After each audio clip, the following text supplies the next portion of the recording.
Hey guys, Professor Bill, Comic Book University. Hal Jordan and the Green Lantern Corps, issue number 38. So a couple of observations here. One, this comic has gotten significantly good lately. It's been good, but I mean like significantly good.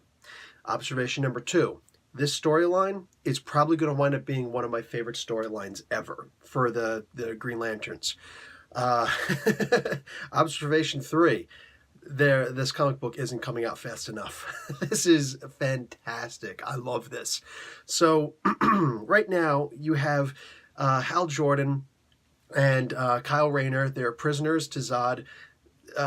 Rayner is just jacked up beyond belief. Ursa has a temper on her, according to Zod. Yeah, duh.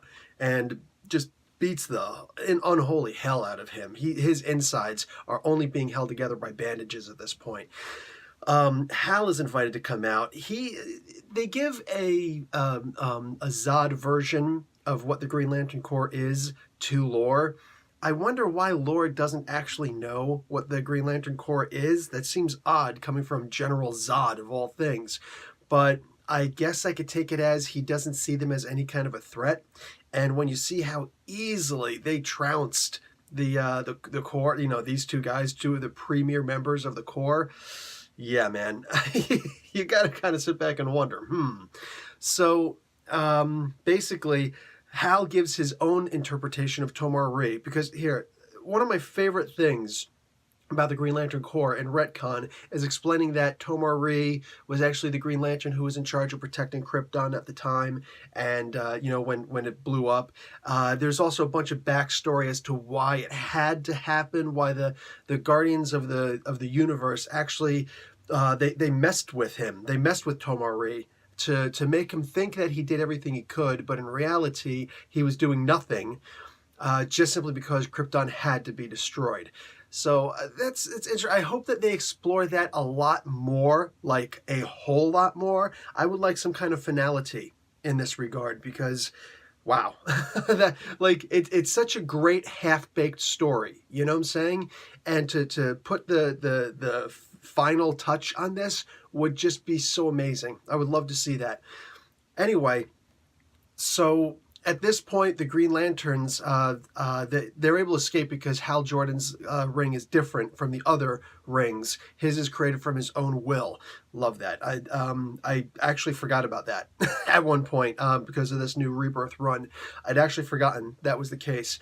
So he's able to escape, but they realize that these guys here, and it's great that they had Kyle Rayner, actually his artist ability, come into play again. He's able to determine, because they can't understand what these guys are saying. The ring can't translate what they're saying. But he's like, he thinks that these people here, these miners, are slaves of Zod, when in reality they're not. They're worshippers of Zod.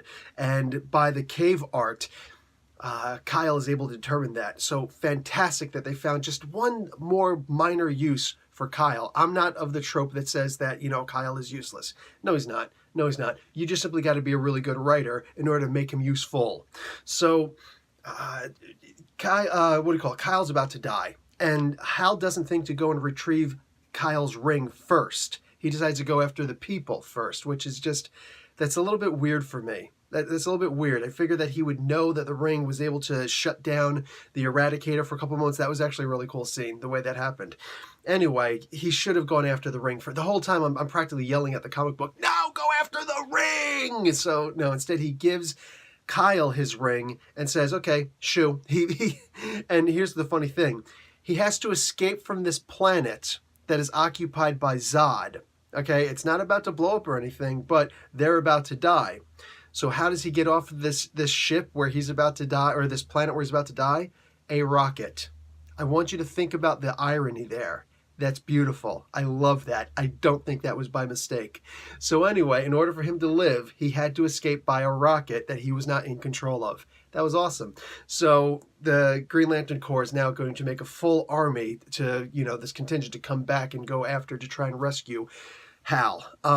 This was good. This was good. I'm giving this comic book an A-.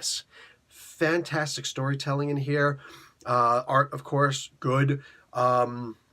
This is enjoyable. This is enjoyable to be able to sit down and just read a comic book that is actually referring back to not just lore, but really miscellaneous lore. I love that they're doing that. So I'm hoping that they really fully explore the story. I'm kind of hoping in some ways that lore gets just a little bit of something inside of his head. Like, you know, it doesn't have to just be, oh, listen to what mommy and daddy say, because they're both zealots. You know what I'm saying? They're both out there. They're both a little bit nuts. But lore has the opportunity that if he just gets one bit of good news that, oh, my planet, and more importantly, my tribe is the greatest tribe ever, my family is the greatest tribe ever, if he just hears something else to the contrary and realizes, no, somebody did try to do the best they could, but the reason is thus, then maybe he can start to question everything that happens. That's what happens with teenagers, right? At some point, they start questioning. He's not quite there yet, but we'll get there. He's like, I don't know how old he is now, what, 12? Something like that? Anyway, that's going to be cool to see that maybe in the future, just that little hope that lore could actually be better than Zod and Ursa. We'll see. All right, guys. Professor Bill, Comic Book University. Class dismissed.